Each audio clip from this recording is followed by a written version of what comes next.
Terima kasih. Assalamualaikum warahmatullahi wabarakatuh. Berbicara tentang hukum, terutama di Indonesia ini akan sangat memprihatinkan ya, terutama hal-hal yang sering kita jumpai dalam masyarakat sehari-hari kita. Ini banyak pelanggaran atau banyak terjadi hal-hal yang hubungannya dengan pelanggaran hukum. Salah satunya adalah mengenai suap menyuap. Ini sering kita jumpai pada event-event tertentu, misal mau pilkada, pilek, kemudian mungkin dalam mencari pekerjaan dan sebagainya. Nah, sering kita jumpai di situ banyak terjadi pelanggaran terutama suap tadi. Pertanyaannya, apabila kita menjumpai seperti hal demikian, bagaimana perspektif atau pandangan Islam mengenai suap menyuap ini? Karena saya pernah mendengar bahwa Allah akan melaknat orang yang disuap maupun yang menyuap. Ini ternyata memang banyak terjadi yang seperti itu. Nah, apakah benar rezeki yang didapat dari hal demikian ini akan selamanya tidak halal dan thayyiban? Mohon pencerahannya Ustadz.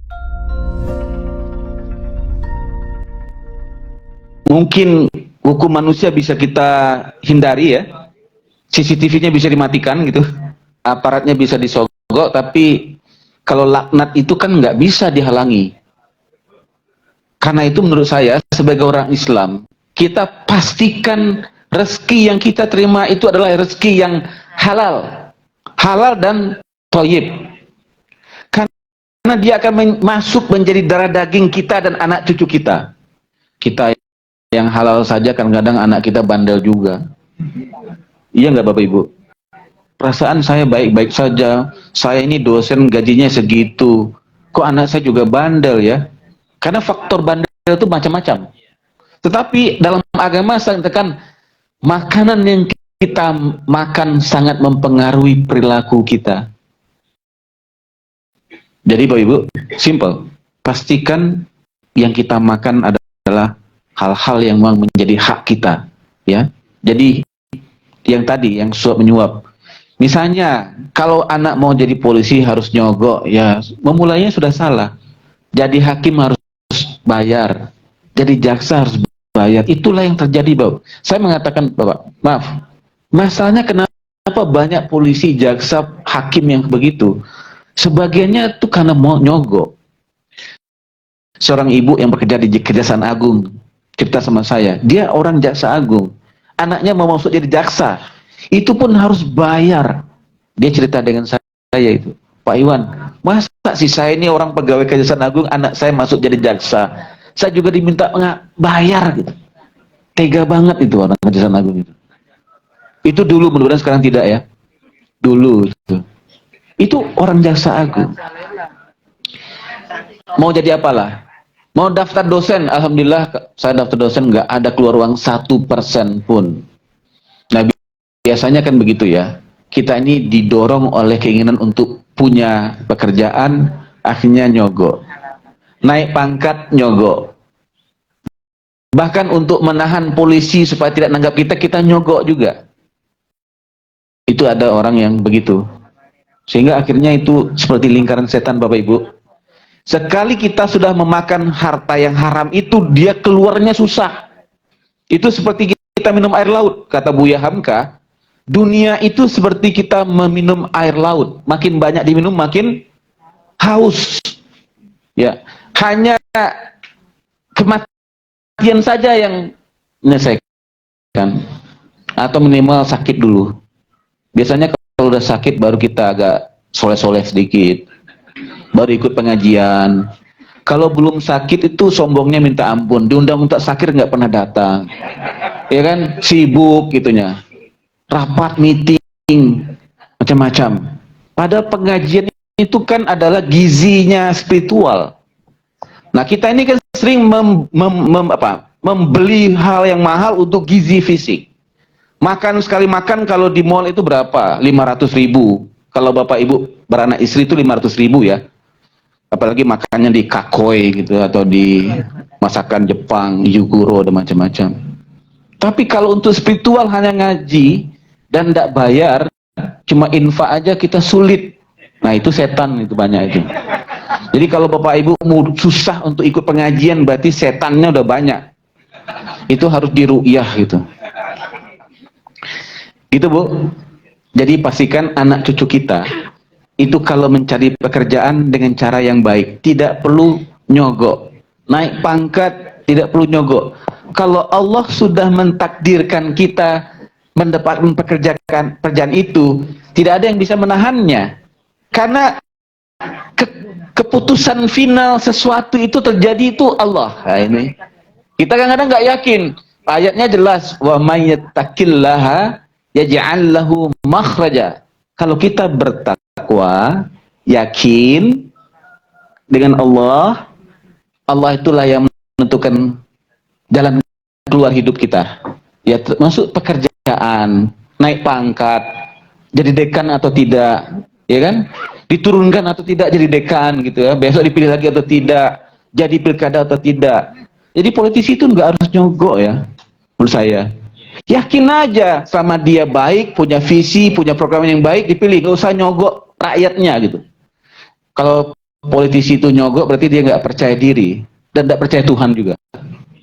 Jadi kalau saya begitu, wa may yattaqillaha yaj'al lahu makhraja. Kalau kita bertakwa, Allah akan berikan jalan keluar hidup kita. Apalagi wa yarzuqu min haitsu la yahtasib. Dan Allah akan datangkan rezeki dari arah-arah yang kita tidak sangka. Itu menunjukkan kerendahan hati kita bahwa yang terjadi ini bukan karena kita hebat, tapi karena Allah izinkan. Kalau Allah tidak izinkan, bahkan makanan yang sudah ada di depan mulut kita ini bisa senggol jatuh. Pernah nggak? Udah di sini senggol jatuh. Tapi kalau itu rezeki kita, adanya di luar negeri, adanya di Gunung Merapi, ya, adanya di tempat yang jauh datang. Saya pernah kedatangan pagi-pagi jam segini, klien dari Pekalongan, 2 orang kakek nenek. Ada apa? Saya nggak kenal dengan Bapak Ibu ini. Kok datang ke Jogja minta tolong dampingi dia di pengadilan. Dan saya dikasih amplop. Ini saya kira Bapak Ibu pasti banyak pengalaman ya. Kita nggak melakukan sepertinya tidak melakukan apa-apa, tapi rezeki itu datang sendiri. Tapi yang kita kejar habis-habisan nggak dapat. Kenapa? Itu Allah sedang bekerja menunjukkan kekuasaannya. Jangan sombong ya, bukan karena kamu hebat, kamu doktor, dekan. Enggak. Tapi karena Allah izinkan. Tetapi izin Allah itu tentu turun karena ada sunatullah kebaikan yang kita usahakan. Pertanyaannya adalah sunatullah kebaikan apa yang kita kerjakan tiap hari, Ibu? Rezeki itu jadi mudah. Kalau Allah sudah ridho dengan kita, gampang saja. Tapi sekali Allah tidak ridho, Allah bisa buat sulit. Makanya ngaji ini adalah dalam rangka mencari ridhonya Allah. Ya, sholat jamaah itu mencari ridhonya Allah. Begitu Ibu? Bapak. Tadi sudah banyak disampaikan bahwa Indonesia akhir ini memang luar biasa parah gitu ya. Pertanyaan saya, apakah itu disebabkan karena di negara kita itu tidak menggunakan hukum Allah? Karena menurut saya satu-satunya sumber hukum yang bisa kita pakai adalah sumber hukum Quran dan Sunnah atau hukum Allah. Gitu. Nah, itu pertanyaan saya, kenapa Indonesia tidak memakai hukum Islam yang jelas-jelas itu baik gitu. Dan itu tidak akan saya yakin tidak akan menimbulkan efek yang buruk. Kemudian yang kedua, kita sebagai rakyat yang ada di Indonesia otomatis mau nggak mau ikut dengan hukum selain Allah gitu. Nah, pertanyaan saya, apakah saya sebagai rakyat ini berdosa atau termasuk orang yang kafir karena tidak menggunakan hukum Allah? Demikian, terima kasih. Assalamualaikum warahmatullahi wabarakatuh. Saya pernah membaca ayatnya di dalam surat Al-Baqarah, Ustaz Zakir. Sampai diulang Al-Maidah ya. Sampai diulang 3 kali. Wa man lam yahkum bima anzalallah faulaika humul zalimun. Wa man lam yahkum bima anzalallah faulaika humul fasikun dulu atau kafirun dulu? Fasikun. Wa man lam yahkum bima anzalallah faulaika humul kafirun. Jadi Allah itu sampai mengulang 3 kali berturut-turut dalam sebuah surat. Barang siapa yang tidak menggunakan hukum Allah, maka dia adalah orang-orang yang zalim. Dia adalah orang yang fasik dan orang-orang yang kafir. Kafir itu artinya ingkar kepada Allah, ingkar kepada hukum Allah. Itu jelas ya. Pertanyaannya, apakah kalau di Indonesia, kenapa di Indonesia kita tidak menggunakan hukum Islam? Jawabannya gampang, Pak. Karena Indonesia bukan negara Islam. Ya. Hukum Islam itu diimplementasikan di sebuah negara Islam. Kalau kita ingin hukum Islam itu dilaksanakan 100% seperti konsepnya, kita ubah dulu negara ini menjadi negara Islam. Tetapi kita kan sudah sepakat, Indonesia ini bukan negara Islam, tapi bukan juga negara sekuler. Indonesia itu negara yang beragama, negara religius, bahkan negara yang bertauhid, Bapak.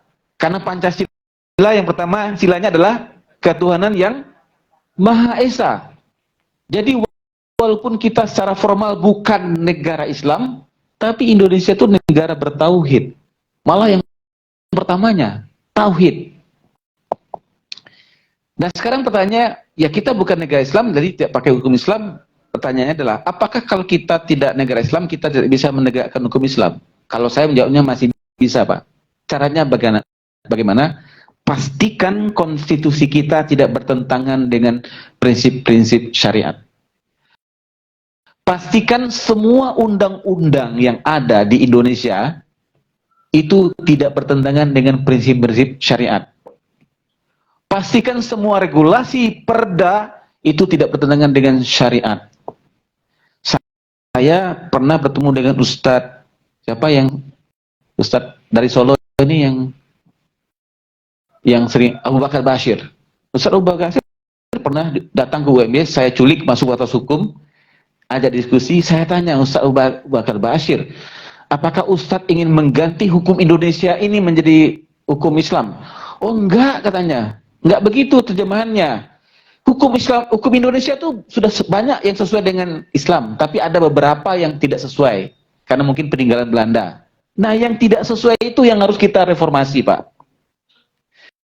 Karena itu kita tidak bisa secara sederhana menyimpulkan bahwa hukum itu kalau datang dari barat pasti tidak Islam. Karena kalau kita riset, Bapak Ibu, hukum perdata misalnya, kalau kita cari riset jauh hari, hukum perdata kita itu ambil dari Belanda. Orang Belanda mengambil hukumnya dari Prancis.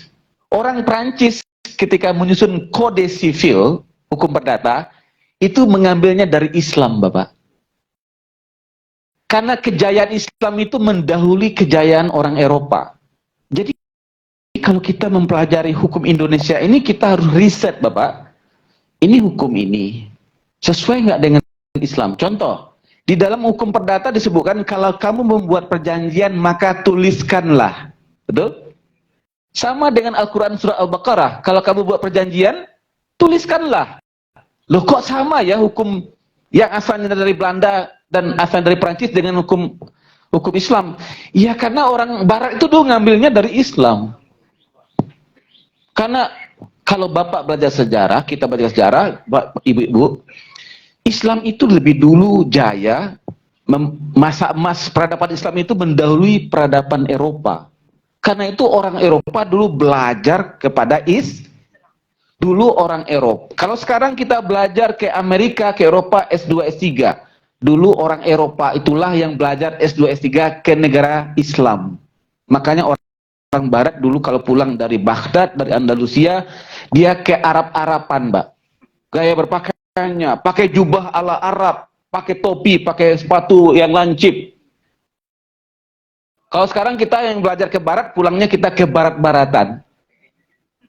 Dulu terbalik, mereka akan bangga kalau pulang dari belajar negara Islam, karena peradabannya maju.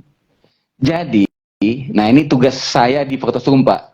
Kita harus melakukan riset yang serius tentang hukum yang ada di Indonesia ini, sejarahnya dari mana, Oke, sebagian 400 perundang-undang itu dari Belanda. Oke, kita apakah pasal-pasal itu sesuai dengan prinsip Islam? Itu harus riset, Pak. Makanya tolong dikirim anaknya masuk fakultas hukum dulu. Biar kita bisa riset yang serius. Promosi lagi ujung-ujungnya. Begitu, Pak ya? Jadi masih bisa, Pak. Dengan kekuatan mayoritas umat Islam, kalau anggota DPR-nya sebagian besar adalah orang Islam, syaratnya anggota DPR-nya paham agama ya, Pak. Tapi kalau anggota DPR-nya ahli hudud bukan hudud ya. Kan ada hudud dan hudud, itu beda ya. Kalau presidennya paham agama, anggota DPR-nya paham agama, dia akan menyusun undang-undang yang sesuai dengan prinsip-prinsip Islam. Karena itu kita punya kepentingan memilih anggota DPR yang paham agama. Ini bukan kampanye, Bu ya.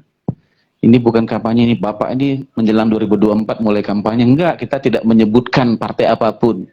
Cari saja orang, kalau kita pilih dia akan berjuangkan Islam. Nggak ada pilihan lain, Pak. Bargainingnya, Bapak mau perjuangkan apa sih? Nah, gitu.